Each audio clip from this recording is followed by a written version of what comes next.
Well, from wildfires to hurricanes, Texas has seen its fair share of natural disasters this year. The devastation adding up to billions. Meteorologist Dajia Swad diving into the price of Mother Nature's wrath. The United States has a running tally of 15 natural and climate disasters for the year 2024, totaling up to 10 to 20 billion, and that does not include Beryl. Extreme weather events are happening more frequently, and the damage of those costly storms are going up. So here's what we're going to compare. Two sets of data. One starting in 1983 through 2002, 96 disasters and over $5 billion in damage. Now the next 20 years here, that rose to 244 disasters with a total damage cost of $1.95 trillion.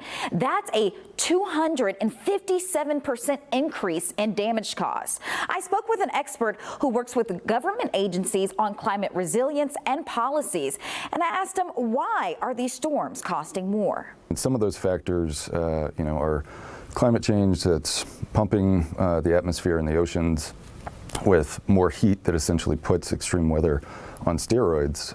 But then you also have factors such as land use decisions, so where and how we build. And unfortunately, we're building a lot more in high-risk areas, so that's putting more people and assets at risk.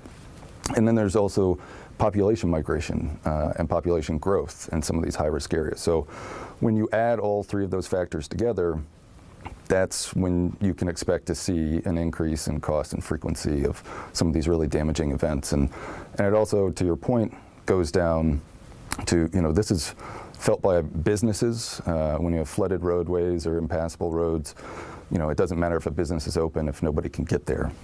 Same goes for a hospital. Tompkins says solutions include building with innovation and having a nationwide climate strategy to streamline projects from the federal to the local level. So why is this important to you and I? Well, because we're seeing more severe events closer together.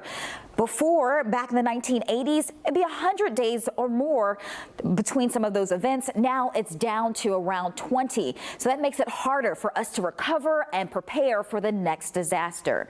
Later this week, I'll be speaking with FEMA about how they are adapting to these higher cost, higher storm frequency and intensity, and how they plan to really mitigate these storms and our recovery efforts.